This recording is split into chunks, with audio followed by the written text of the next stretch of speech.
What is up guys, today we will talk about how you guys can make Metamask wallet on your mobile. Well, the process for that is pretty simple. In order to do that, you simply have to go to your app store. Now in the app store, I'm just going to search for Metamask. So you just have to go to the search and search for Metamask. Now if you search for Metamask, you will see Metamask wallet just popped up. Here you just have to download or get it. Once you do that, it will start to download. So I'm just going to quickly verify it. Once the verification is done, you will be able to open up the app.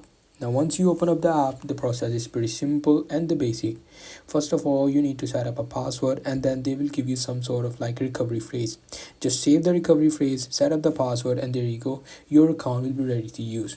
As you can see, I just opened up my app. Now this is where the real thing begin. Just do this thing that I told you before. Enter your password, set up the recovery phrase, and you will have your Metamask wallet ready to use.